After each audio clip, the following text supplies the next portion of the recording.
오늘은 야고보서 우리 강해 시리즈로 10번째 시간을 맞이하는데 벌써 5장 가운데 4장 마지막 부분을 다루고 있습니다.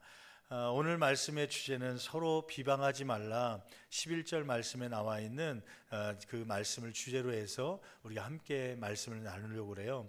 4장에 있는 말씀을 잠깐 되돌아보면 4장 1절부터 10절까지 내용은 하늘의 지혜를 얻은 사람들이 하나님과의 관계를 어떻게 해야 되는지에 대해서 기록되고 있죠. 한마디로 얘기한다면 누구와 가까이 해야 된다는 거예요. 하나님과 멀리 있는 것이 아니라 하나님과 항상 가까이 있어야 된다. 그 말씀을 지난 시간에 우리가 함께 배웠죠. 하나님과 가까이 하기 위해서 세 가지 방법이 있다고 말씀하고 있어요. 첫째는 육신의 정욕을 따르는 행위를 뭐하라는 거예요? 제거하라고 하는 것이죠. 세상의 쾌락을 따르고 세상의 정욕을 따르는 교회 안에 와서도 정욕대로 생활하다가 싸움과 다툼이라니 많기 때문에 그러한 곳에서는 하나님께서 함께 할 수가 없는 것이죠. 세상의 정욕을 따르는 행위를 벗어라. 그 다음에 두 번째는 교만하는 것이 아니라 하나님 앞에 어떻게 해야 된다는 거예요? 겸손해야 된다고 하는 것이죠. 겸손의 가장 기본은 뭐라고 그런 거예요? 기도하는 것이 겸손의 가장 기본입니다. 기도란 나는 내 힘으로 살 수 없기 때문에 하나님의 도우심이 필요합니다. 그렇게 깨달은 사람이 하는 겸손의 가장 기본적인 것이죠. 반대로 기도하지 않는다는 것은 하나님 없어도 나는 살 수 있다라고 하는 교만의 마음에서 비롯된 것입니다. 그러므로 날마다 겸손함으로 하나님께서 도와주시고 하나님의 도움을 받는 저와 여러분의 삶이 되기를 간절히 축원합니다. 마지막 세 번째는 마음의 죄악들을 어떻게 하라는 거예요? 깨끗이 하라고 하는 것이에요. 마음의 죄악이 있는 것에서는 하나님은 모든 사람을 사랑하지만 죄는 미워하십니다. 죄가 있는 곳에서는 하나님이 함께 할 수 없기 때문에 죄악들을 깨끗이 예수의 피로 닦으라고 하는 것이죠. 이 시간에도 지난 한 주간에 우리가 지은 죄들 크고 작은 것이 있지만 그러나 주님 앞에 나와서 고백할 때에 우리를 양털보다도 또 흰눈보다도 더 하얗게 그리스도의 보혈의 피로 우리를 씻어 주실 줄 믿습니다. 오늘 말씀 가운데는 이렇게 하늘의 지혜를 가지고 하나님과의 관계를 가까이 할 뿐만 아니라 이웃과의 형제 간의 성도 간의 관계 속에서 어떻게 해야 되는지 그 비결에 대해서 말씀하고 있죠. 결론적으로 얘기하면 서로 뭐하지 말라? 비방하지 말라. 오늘 이 주제를 가지고 함께 나누게 되겠습니다. 성도 간의 관계에서 하지 말아야 될 것은 무엇입니까? 11절 말씀 보니까 서로 비방하지 말라고 말씀하고 있죠. 11절 말씀 같이 한 목소리로 봉독해 보겠습니다. 형제들아 서로 비방하지 말라. 형제를 비방하는 자나 형제를 판단하는 자는 곧 율법을 비방하고 율법을 판단하는 것이라. 네가 만일 율법을 판단하면 율법의 준행자가 아니요 재판관이로다. 거기 상반절 말씀 보니까 하늘의 지혜를 받은 저와 여러분들이 하지 말아야 될 것, 성도 간의 관계 속에서 하지 말아야 될 것은 무엇입니까? 형제들아 서로 뭐하지 말라? 비방하지 말라. 여러분 비방이란 게 뭐예요? 비방이라고 하는 것을 헬라어로 찾아보니까 카탈랄레오라고 하는 단어를 씁니다. 카탈랄레오는 두 단어가 합성된 건데 카탈이라고 하는 것은 영어로 표현하면 against, 대항하다, 대적하다 그런 뜻을 갖고 있어요. 탈레오라는 말은 뒤에 붙은 탈레오는 speak, 말하다라는 뜻을 갖고 있어요. 어떤 상대방에 대해서 대항해서 말하는 것, 대적해서 말하는 것, 그것이 바로 비방이라고 하는 것입니다. 남을 헛뚫고 또 깎아내림으로써 자기가 높아지려고 하는 교만의 마음이 심기어 있는 것이죠. 여러분 그런데 이 비방은 나보다 못한 사람에게 하게 될까요? 아니면 나와 동일한 상대 혹은 나와 높은 상대와 그 사람들에게 비방하게 될까요? 낮은 사람이 아니라 대체적으로 비방은 나와 비슷한 수준에 있는 사람 혹은 나보다 낮게 사는 사람, 그렇게 사는 사람들을 향해서 비방할 때가 참 많지요. 여러분 비방에 대해서 한번 좀 심도 깊게 좀 봤으면 좋겠는데요. 비방의 근본적 원인이 무엇인지 아십니까? 여러분 한번 민수기 12장의 말씀에 보면 비방한 사건이 하나가 나와요. 그것은 뭐냐면 모세에게는 형과 누나가 있었죠. 형은 누구냐면 아론입니다. 또 누나가 누구냐면 미리암입니다. 이 아론과 미리암이 이 모세를 비방했다고 민수기 12장이 나오거든요. 한번 민수기 12장 1절 말씀 한번 찾아볼까요? 1절 말씀 찾아서 여러분 기왕이면 민수기 말씀을 오늘 좀 많이 볼 텐데 민수기 12장 1절을 한번 찾아서 같이 읽어보겠습니다. 같이 1절 봉독하시겠습니다. 모세가 굿수 여자를 취하였더니 그 굿수 여자를 취하였으므로 미리암과 아론이 모세를 비방하니라. 여러분 모세를 비방한 사람이 누구예요? 아론과 미리암인데 아론과 미리암은 가족입니다. 가족, 식구예요. 같이 식탁을 대하는 사람들이죠. 형제들이죠. 자매, 남매죠. 근데 그 사람들이 모세를 비방했는데 무엇을 놓고 비방한 거예요? 그 모세가 누구를 취했기 때문에요? 구스 여자를 취했다. 구스 여자를 취했다는 것은 구스 여자를 아내로 받아들였다는 것이에요. 구스 여자는 뭐냐면 구스라는 낱말을 보니까 검다라는 뜻을 갖고 있는 거 보니까 아마 피부색이 검은 이방 저 아프리카 지역에서 출신인 그 여자를 아내로 취한 것 같습니다. 하나님의 백성들은 이스라엘 백성 안에서만 결혼하게 돼 있는데 그런데 이 모세가 이방 여인을 자기 아내로 취하자 그것 때문에 이 모세의 형이고 또 남매인 이 누나인 아론과 미리암이 모세에 대해서 비방했다고 하는 것이에요. 근데 2절 말씀에 보면 이렇게 기록하고 있거든요. 2절 말씀 같이 12장 2절 같이 한 목소리 봉독합니다. 그들이 이르되 여호와께서 모세와만 말씀하셨느냐 우리와도 말씀하지 아니하셨느냐 하며 여호와께서 이 말을 들으셨더라. 여러분 비방 이 아론과 미리암이 모세에 대해서 얘기한 것은 구스 여자를 이방인을 어떻게 해서 취할 수 있느냐 저래서는 안 되는데 그러면서 이야기했지만 사실은 속마음은 무엇 때문이에요? 하나님께서 누구만 사용하기 때문에 모세만 사용하기 때문에 왜 모세가 우리보다 뒤늦게 태어났고 우리보다 인생 경력이 짧은데도 왜 하나님은 모세를 세웠느냐? 모세만 왜 우리 백성의 지도자가 될 수 있느냐? 나도 하나님을 대면할 수 있고 하나님의 음성을 들을 수 있는데 왜 나는 지도자가 될 수 없느냐? 그러면서 모세를 시기하고 질투하는 그 마음 때문에 결국 모세를 뭐하기 시작해요? 비방하기 시작한 것입니다. 그럼 여러분 잘 생각해 보세요. 모세를 비방한 이유는 무엇 때문이에요? 모세에 대해서 어떤 마음이 생겼기 때문이에요? 시기의 마음이 생겼기 때문입니다. 여러분 비방의 근본적 원인은 무엇이냐면 시기입니다.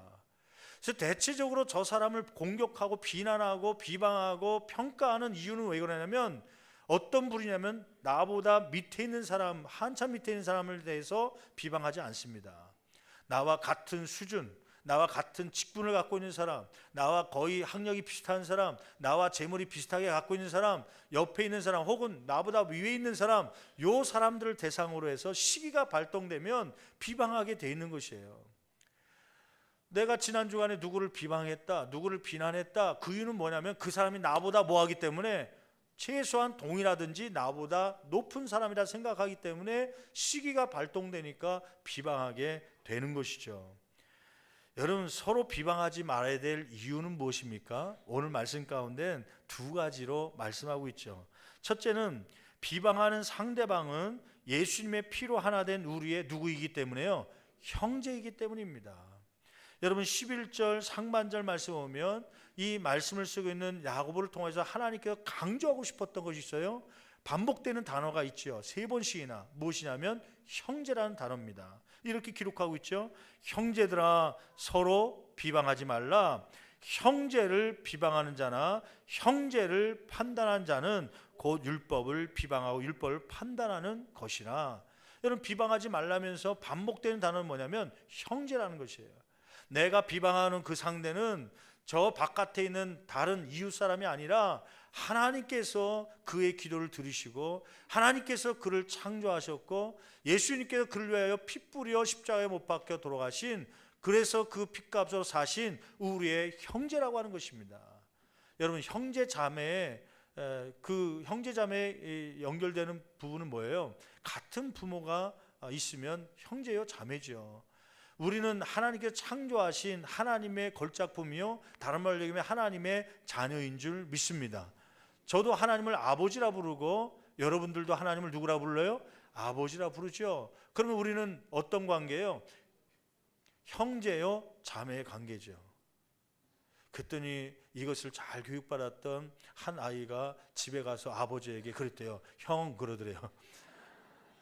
그런 관계는 또 그렇게 부르면 안 되고, 교회 안에서는 예수 그리스도 피로 하나 된 형제요 자매입니다.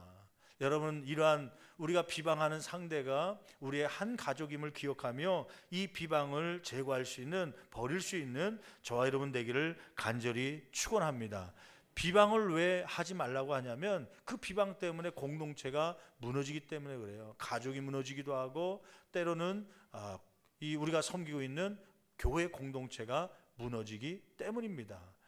여러분, 부부간에 서로를 향해서 비방하기 시작해 보십시오. 그 순간 관계는 깨지게 되어 있습니다. 때로는 며느리가 시어머니를 비방하기 시작하면요, 관계는 골이 깊어지기 시작합니다. 때로는 시어머니가 며느리 흉을 보기 시작하면요, 그 비방하기 시작하면 그 가정은 온전히 평안할 수가 없는 것이죠. 비방은 공동체를 무너뜨립니다. 그러므로 우리는 비방을 왜 하지 말아야 되냐면 우리의 형제요 가족이기 때문이죠. 두 번째는 우리는 상대방을 판단할 만한 바른 판단 능력이 없기 때문에 비방하지 말아야 되는 것이죠. 여러분, 12절 말씀 볼까요? 12절 말씀 같이 봉독하시겠습니다. 입법자와 재판관은 오직 몇 분이라는 거예요? 한 분이시니 능히 구원하기도 하시며 멸하기도 하시니라. 누가요? 하나님 한 분만이 재판관이시요 능히 구원하시고 멸하시기도 하시는 그러한 분이라는 거예요. 다른 말로 얘기하면 사람을 판단하고 평가하는 것은 누구만 할 수 있다는 거예요? 오직 하나님만이 할 수 있는 그러한 능력이 있다고 하는 것입니다. 반대로 사람에게는 그 판단의 능력이 바르지 못합니다. 지난 금요일 날 말씀을 들으면서 우리가 깨닫는 것이 하나 있었죠. 여러분, 주변에 좋은 놈이 있고 이게 좋은 사람이 있고 나쁜 사람이 있어요. 좋은 사람이 있고 나쁜 사람의 기준이 뭐라고 그랬어요? 저 사람이 율법적으로 잘하고 혹은 도덕적으로 법을 잘 지키기 때문에 좋은 사람이 되고 나쁜 사람이 되는 게 아니라 기준이 누구에게 있냐면 나에게 있는 거예요. 나한테 잘해주면요, 세상에서는 손가락질 하더라도 그 사람은 나에게는 어떤 사람이에요? 좋은 사람이에요. 근데 세상에서 상도 타고 모범상을 받았지만 나에게 섭섭한 일을 하나 하면 나에게는 어떤 사람이 되는 거예요? 나쁜 사람이 되는 거예요. 여러분, 우리가 사람을 비방할 때에 그 기준을 어디다 두냐면 나에게 두는 경우가 참 많습니다. 나에게 잘 못했기 때문에, 섭섭하게 했기 때문에 저 사람은 나쁜 놈 그러면서 우리는 비방을 열심히 하죠. 바른 판단이 나올 수가 없습니다. 사람은 그러한 능력이 없기 때문이에요. 여러분, 우리가 잘 알고 있는 에디슨이라는 사람이 있어요. 에디슨이 자라면서 이제 초등학교 들어갈 때가 돼갖고 학교에 들어가서 공부를 하는데 학교 선생님이 보낸 거 아닙니까, 집으로요. 왜요? 얘는 학교 이 공부를 따라갈 능력이 있다는 게 없다는 거예요. 얘는 적응할 수도 없고 따라갈 수도 없으니까 얘는 학교 안 나오는 게 좋습니다. 결국 중간에 초등학교 다니다가 선생님이 얘는 이 공부할 애가 아니라고 그냥 그렇게 평가하는 바람에 그래서 이 학교를 중간에 포기하고 말았죠. 근데 이 에디슨이 나중에는 어떤 사람이 돼요? 위대한 발명가, 과학자가 되는 거 아닙니까? 여러분, 사람의 판단은 때는 실수할 때가 너무 많다고 하는 것이죠. 그래서 헬라에서는 재판을 할 때 어떻게 재판을 하냐면 이 재판을 받아야 될 사람이 있으면 얼굴이 보이는 장소에서 하는 게 아니라 캄캄한 이 방 안에 그 사람을 데려다와 갖고 얼굴을 보지 않고 목소리로만 그 사람을 평가하고 그 사람의 죄를 다뤘다고 그래요. 왜냐하면 외모를 보면 외모를 통해서 선입견이 나오고 그 사람을 잘못 판단하기 때문이죠. 여러분, 그런다고 해서 또 그렇다고 정확한 판단할 수 있는 인간의 능력이 있는 것이 아니라 성경은 왜 비방하지 말라고 그러냐면 오직 재판장 되시고 온전히 그러한 판단할 수 있는 능력은 하나님께만 있기 때문에 하나님께만 맡기고 우리는 비방하지 말라고 하는 말씀이죠. 여러분, 이러한 것을 깨닫고 우리는 바른 판단 능력이 없기 때문에 때로 우리가 비난하고 평가하는 상대방은 우리의 형제임을 기억하고 이러한 비방의 말을 줄일 수 있는, 아예 제거할 수 있는 저와 여러분 되기를 간절히 축원합니다. 그러면 우리에게 악한 일을 행하는 사람, 비방을 할 수밖에 없는 사람이 나타날 때 우리는 어떤 마음을 가져야 됩니까? 여러분, 오늘 12절 말씀에 보면 입법자와 재판관은 오직 한 분이기 때문에 재판관은 하나님이심을 인정하고 하나님께 맡기라고 하는 것이죠. 여러분 유다서 말씀 한번 찾아볼까요? 유다서 1장 9절 말씀 볼까요? 거기에 보면 천사장 미가엘이라는 사람이 나오는데 그 이야기가 이렇게 기록되고 있습니다. 유다서 1장 9절 말씀 같이 한 목소리 봉독합니다. 천사장 미가엘이 모세의 시체에 관하여 마귀와 다투어 변론할 때에 감히 비방하는 판결을 내렸다는 거, 내리지 못했다는 거예요. 내리지 못하고 다만 말하되 주께서 너를 꾸짖으시기를 원하노라 하였거늘. 마귀와 다투면서도요, 천사장 미가엘은 마귀에 대해서 평가를 비방을 했다는 거, 안 했다는 거예요? 그것조차도 안 했다는 거예요. 마귀에 대해서요. 아니, 마귀가 얼마나 악한 것입니까? 마귀가 얼마나 잘못된 것입니까? 그럼에도 불구하고 마귀에 대해서조차도 비방하지 않았어요. 그것은 누가 평가하는 거기 때문에 하나님께서 재판하시고 하나님께 평가하시기 때문에 하나님께 맡기고 그는 비방 판단하지 않았다고 하는 것이죠. 여러분, 마귀에 대해서도 그러한 면이 있는데 여러분, 사람에 대해서 우리가 어떻게 평가하겠습니까? 재판장이신 하나님 앞에 맡길 수 있는 저와 여러분 되기를 간절히 축원합니다. 여러분, 결론적으로 한 가지를 말씀드릴게요. 베드로전서 4장 8절 말씀 볼까요? 베드로전서 4장 8절 말씀 우리 한번 찾아보시면서 자막을 한번 띄울 텐데, 베드로전서 4장 8절 말씀을 한번 먼저 보시고 또 모세의 이야기를 잠깐 또 나눌 텐데, 베드로전서 4장 8절 우리 같이 한 목소리로 봉독합니다. 무엇보다도 뜨겁게 서로 사랑할지니 사랑은 허다한 죄를 덮느니라. 여러분, 거기에 뜨겁게 서로 사랑하라고 그러죠. 사랑은 어떠한 역할을 하기 때문에 죄를 들춰냅니까? 죄를 덮어줍니까? 이 사랑은 죄를 덮어주기 때문에 뜨겁게 너희끼리 사랑하라고 하는 것이에요. 여러분, 어느 날 보니까 남편이 침실에 들어오는데 아니 발을 안 닦고 침실에 들어오네요. 아니 그게 보이기 시작할 때가 있어요. 근데 사실은 그때 보이기 시작한 것이지, 사실은 그 남편은 신혼 때부터 발 안 닦고 들어온 거 아닙니까? 뭐가 없어졌기 때문에 그래요? 사랑이 식어졌기 때문에 그러죠. 사랑이 없어졌기 때문에 그 모습이 보이는 것이에요. 아니, 아내가 있는데 잘 때마다 잠옷을 안 입고 그냥 평상시 추리닝바람으로 잠자리에 들어와서 자는데요, 양말까지 신고 자네요. 아니, 이 여자가 왜 그런가? 어느 날 갑자기 그런 게 아니라 사실 신혼 때부터 그렇게 그 모양으로 잤거든요. 근데 어느 날 그게 꼴보기 싫어지고 막 그런 거예요. 뭐가 식어졌기 때문에 그래요? 사랑이 식어지고 사랑이 없어졌기 때문에 자꾸 실수와 죄가 나오는 것입니다. 저는 그래서 이 베드로전서 4장 8절을 보면서요, 귀한 걸 깨달았어요. 사랑은 허다한 죄를 덮는다고 그러는데 그 죄가 보이는 이유는 무엇 때문이라고요? 사랑 때문입니다. 나에게 있는 사랑 때문이에요. 그러고 보니까 어떤 생각이 되냐면, 사람의 문제가 아니라 상대방, 내가 비방하고 어떤 비난을 하고 있는 그 대상자의 사람의 문제가 아니라 무엇의 문제예요? 내 안에 있는 사랑의 문제입니다.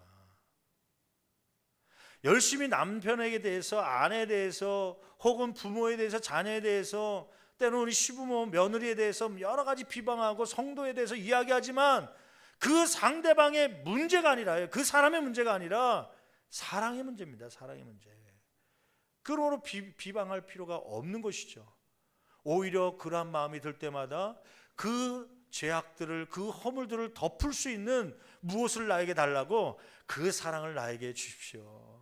사랑의 하나님이 내 삶 가운데 들어와 달라고 기도하면 그 사랑이 있으면 그것이 덮어지는 것이에요. 그게 보이지 않게 되는 것이죠.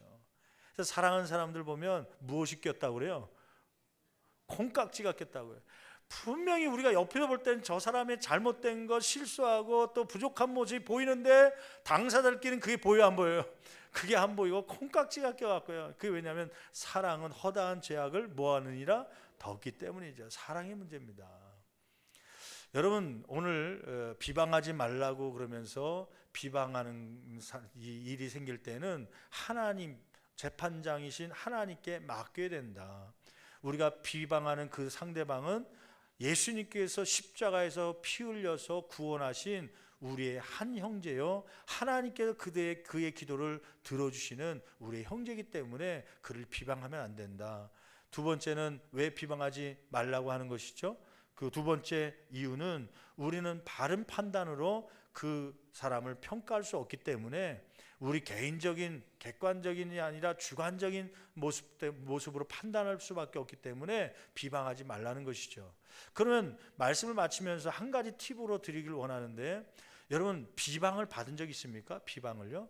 여러분 기억해야 될 것이 있는데, 성경의 위대한 인물들은요 비방을 받았을까요? 안 받았을까요? 다 모두 다 받았습니다. 여러분 요셉이라고 하는 사람은 누구로부터 비방을 받았어요? 자기 형제들로부터요 꾼쟁이라고 비방을 받았습니다. 여러분 성경에 보면 요즘에 새벽에 느헤미야라는 사람 있지 않습니까? 느헤미야가 성벽을 50일 만에 재건하는데 비방을 받았어요? 안 받았어요? 받았습니다. 그것도 다른 민족이 아니라 자기 민족 안에서 비방을 받기도 했죠. 여러분 성경에 보면 비방받은 사람들이 많이 나오는데, 신학에 보면 바울이라는 사람이요, 이 사람은 복음을 증거하는 사람들로부터까지도 비방을 받기도 했습니다. 사도직에 대해서요. 네가 어떻게 사도냐 그러면서 비방을 받는, 그 기독교 안에서 일하고 있는 사람 중에서도 바울 사도를 비방하는 사람들이 있었잖아요. 심지어 누구까지요? 예수님까지도 비방을 받았습니다. 여러분 그러면 하나님의 사역을 하면서 설거지하고 구역의 모임을 가지고 또 여러 가지 가정 일을 하면서 저와 여러분들이 비방받는 게 당연합니까? 아닙니까? 물론 비방받을 일을 하지 말아야 되는 건 당연한 거지만, 그러나 비방받는 거에 대해서, 내가 오해를 받아서 비방받는 거에 대해서는 너무 두려워하지 마십시오. 당연한 일이기 때문에 그래요. 그런데 이 비방받을 때 우리가 취해야 될 태도가 있습니다. 어떤 취해야 될 태도가 있을까요? 아까 민수기 12장 말씀을 통해서 모세가 비방을 받았다고 그러는데, 비방받을 때 성도의 자세를 모세를 통해서 볼 수 있어요. 첫째, 우리가 모세처럼 비방을 받을 때, 야, 저 사람 구스 여인을 취했다, 형제로부터 가까운 사람부터 비방받을 때 모세가 행했던 것은 무엇이냐면, 첫째는 침묵입니다. 침묵. 여러분 12장 1절부터 쭉 읽어보세요. 이 미리암과 아론이 너 구스 여자 취하지 않느냐 막 비방하고 사람들에게 알릴 때 모세가 한마디로 대응했습니까? 안 했습니까? 대응하지 않습니다. 우리는 주로 어떻게 하죠? 비방당하면 쫓아가서 그것을 오해를 풀려고 한번 다투고 싸우고 한바탕 해보자 막 울통벗고 막 그런 거 아닙니까? 그런데 이 모세는 한 번도 그 사람들 만나서 우리 한번 토론해보자, 뭐가 잘못된지 따져보자 그랬다는 얘기가 한 번도 나오지 않습니다. 왜요? 그 판단은 누가 하기 때문에요? 하나님께서 해주실 거기 때문에 하나님께 맡기는 것이죠. 하나님께서 처리할 걸 알고 있기 때문에 그는 말하지 않는 것이죠. 실제적으로 하나님이 어떻게 하시냐면, 그 아론과 미리암을 회막 안으로 부릅니다. 야, 모세야, 아론아, 미리암아, 여기 회막에 다 모여라. 3명이 다 모였죠. 그리고는 아론과 미리암에게 조금 더 가까이 오도록 얘기합니다. 그리고는 책망을 합니다. 너희가 어찌 모세를 그렇게 비방할 수 있느냐? 막 책망하고 나서 하나님이 떠나지요. 그러자 미리암에게 어떤 질병이 들어오나요? 나병, 문둥병이 옵니다. 문둥병이요. 마치 엄마 뱃속에서 죽은 사람이 태어난 것처럼 완전히 몸이 망가진 미리암의 모습을 보면서 아론이 두려워 떨기 시작하죠. 그러면서 어떻게 합니까? 민수기 12장 한번 11절 말씀 볼까요? 10절, 11절부터 보죠. 11절 말씀, 이 나병 걸린 미리암을 보고 아론이 모세에게 뭐라고 얘기하는지 12장 11절 같이 한 목소리 봉독합니다. 아론이 이에 모세에게 이르되 슬프도다 내 주여, 우리가 어리석은 일을 하여 죄를 지었으나 청하건대 그 벌을 우리에게 돌리지 마소서. 아론이요, 그 전까지는 모세를 막 비방하다가 하나님께서 미리암을 손을 대자 아론이 모세에 대해서 칭하는 칭호가 달라졌죠. 뭐라고 얘기합니까? 모세에게 이르되 슬프도다 내 뭐라고요? 주여. 모세를 그전까지는 너만 지도자냐, 나도 지도자를 수다 싸우다가 지금은 이제 두렵기 시작하니까 모세를 주라고 얘기하면서 이 질병이 우리 가운데 없도록 우리가 어리석은 일을 했으니까 용서해달라고 이야기를 하죠. 여러분 두 번째, 이 비방을 받는 사람, 혹시 저와 여러분들이 비방을 받는 위치에 있다면 어떻게 생활해야 될까요? 첫째는 모세처럼 그 일에 대해서 떠들거나 혹은 찾아가서 싸우고 다투는 것이 아니라 하나님께 맡기고 침묵해라. 두 번째는 오히려 그들을 위해서 뭐 하라는 거예요? 기도하라는 것입니다.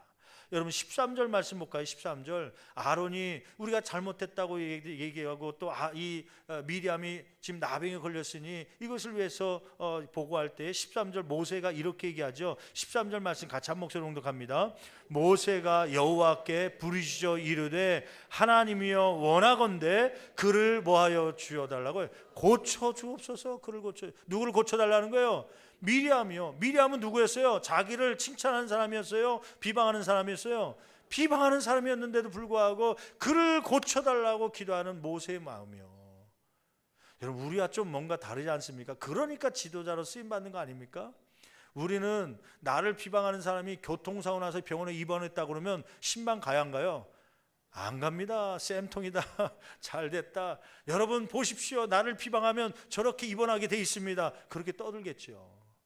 그런데 이 모세는 그러지 아니하고 오히려 그를 위해서 뭐 했다는 거예요? 하나님께 중보하며 기도합니다. 하나님, 미리암 누나를 고쳐주십시오. 고쳐주십시오. 우리는 거래를 하죠. 내가 기도해 줄 텐데 고침 받으면 앞으로 비방할 거야 안 할 거야 그러면서 막 그렇게 따지고 그러는데 그런 거 없이 그를 위해서 기도하는 모세. 그 모세를 보면서요, 야 역시 하나님께서 모세를 쓰는 이유가 있다. 이러한 일을 할 때 일반 사람과 다르게 생활하니까 하나님께서 사용하신 겁니다. 여러분 기왕이라면 우리도 모세처럼 쓰임받기를 원하십니까? 그럼 모세와 같은 이러한 모습들이 우리 가운데 있기를 간절히 축원합니다. 제가 지난 주간에 신문을 보면서 깜짝 주의가 집중되는 그러한 제목이 있더라고요. 그것은 뭐냐면 고 주기철 목사 복직 결의.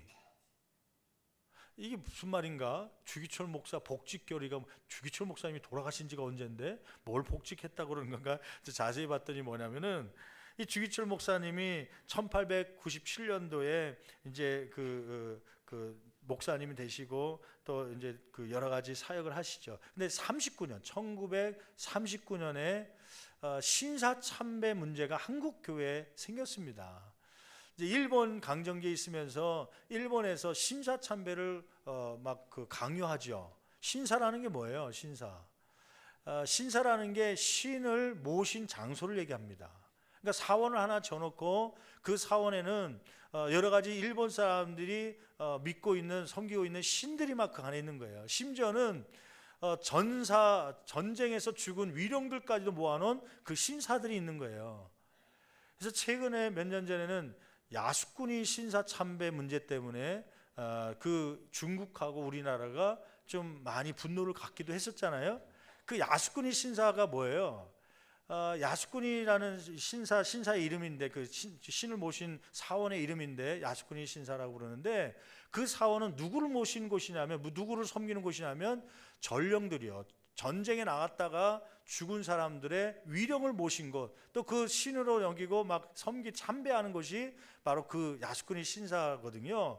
거기에 고베라고 하는 그 총리가 가서 그 참배했기 때문에 그것 때문에 막 중국과 한국에서 좀 마음이 불편했던 것이죠. 왜냐하면 그 전사자들이 누구냐면 막 일본이 막 제2차 세계대전 하면서 세계를 정복하려고 막 한국을 침략했던 또 중국을 침략해서 강점했던 그런 사람들의 그 위령을 모신 곳 아닙니까?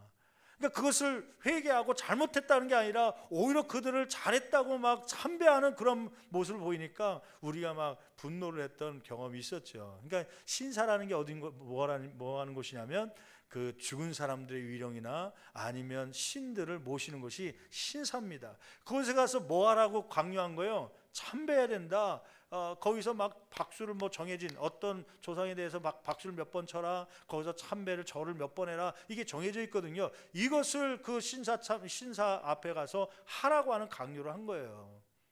근데 기독교 신앙에서는 죽은 사람에 대해서 참배하는 것은 뭐에 해당하는 거예요? 우상 숭배입니다. 우상 숭배. 그런데도 불구하고 일본이 탄압하고 고문하고 막 여러 가지 문을 닫게 하니까 한국 교회가 겁을 먹고 신사참배를 긍정적으로 해석해서 사람들에게 알린 거예요. 여러분, 신사참배는 단지 애국가 부를 때 태극기에다 손 얹는 것처럼 그러한 것이니까 그렇게 이해하고 다 하십시오. 심지어는 교회 목사님들이 총회에서 결의를 해서 신사참배를 찬성하기로 하고 다 모든 성도들이 하도록 권면하는 그러한 분위기로 간 거예요. 근데 1939년에 그거는 우상숭배입니다. 신사참배하면 안 됩니다. 그건 비성경적입니다. 그러면서 들고 나온 사람이 있었는데 누구예요? 주기철 목사님이에요. 주기철 목사님이 신사참배는 우상숭배니까 어떻게 위령 앞에, 어떻게 다른 신 앞에 절할 수 있느냐, 그러면 안 된다고 나오니까요, 이 총회에서 결의한 상황을 반대하니까 1939년에 면직을 시킨 거예요. 목사 파직. 그 다 목사 담임하고 있는 거 다 빼앗고 이제 목사가 아니라고 내놓은 겁니다. 우리가 주기철 목사님 부르지만 사실은 총회에서 목사직을 면직당한 거예요. 일반 평신도로 돌아간 것이죠. 교단에서 쫓겨난 것이죠. 신사참배 반대했다고요. 그걸 누가 했냐면 목사님들이 한 거예요. 목사님이 결정하고 총회에서 결정하고, 장로교 교단에서. 근데 지금 39년에 그랬으니까 지금이 몇 년도에 16년도죠. 그러면 최소한 몇십 년이 흐른 거예요. 거의 뭐 70년인가요? 뭐 하여튼 계산, 수학 잘하시면 계산해 보세요. 난 산수는 잘하는데 수학을 잘하나? 수학을 잘하는데 산수를 못하나? 하여튼 복잡해갖고 계산하기 힘든데, 하여튼 그 수십 년이 지났지만은 이 부분에서 우리가 다시 용서를 받아야 된다. 그래서 장로교 총회에서 모여갖고 이 부분에 대해서 우리 앞선 선배들이 우상숭배임에도 불구하고 이것을 권장했기 때문에 우상숭배에 대한 죄악을 우리가 회개하고 잘못을 고백해야 된다. 그런 가운데 누가 걸리냐면 그때 면직당했던 주기철 목사님이 마음에 걸리니까 이분을 다시 뭐 하자는 거예요? 복직시키자. 이미 돌아가셨지만 그 직분을 다시 주자 해갖고 그 운동이 벌어지면서 지난 주간에 그 복직 결의를 했다는 것이에요. 그래서 땅땅땅 치면서 성부, 성자와 성령의 이름으로 고 주기철 목사님은 1939년 이전에 가지고 있었던 직분이 복직되었음을 선포합니다. 그러면서 봉을 땅땅땅 쳤다는 거예요. 그러고 나서 주기철 목사님 복직기념 부흥성회 하면서 그 자신들의 죄악들을 고백하고 용서를 빌면서요, 그러면서 이 복직을 다시 회복했다고 하는 말씀이죠. 여러분, 여기서 깨닫는 것은 무엇이에요? 여러분, 인간의 판단력은 바른 판단력이 나올 수가 없습니다. 목회자들이 결의한 것이 우상숭배하는, 반대하는 주기철 목사님을 면직한 것처럼 흐린 잘못된 판단할 때가 있기 때문에 여러분, 사람들을 함부로 비방하거나 판단할 수가 없다고 하는 것이죠. 또 한 가지 뭐냐면, 잘못 판단하고 혹은 내가 사람을 오해해서 비방한 것이 있다면 여러분, 그 앞에 십수년이 흐르고 수십 년이 흘렀을지라도 잘못했음을 용서를 빌고 용서할 수 있는 넉넉한 마음이 저와 여러분 가운데 있기를 간절히 축원합니다. 이러한 비방이 없는 공동체, 교회 안의 성도들의 삶, 또 비방을 했지만 훗날에 지나고 나니까 내가 잘못했음을 알고 용서를 빌기도 하고 용서할 수 있는 그러한 공동체, 교회의 모습들, 이러한 모습들이 하나님께서 원하시는 공동체인 줄 알고 저와 여러분들이 이러한 모습으로 살아가다가 하나님께 칭찬받는 저와 여러분 되기를 간절히 축원합니다. 기도하시겠습니다.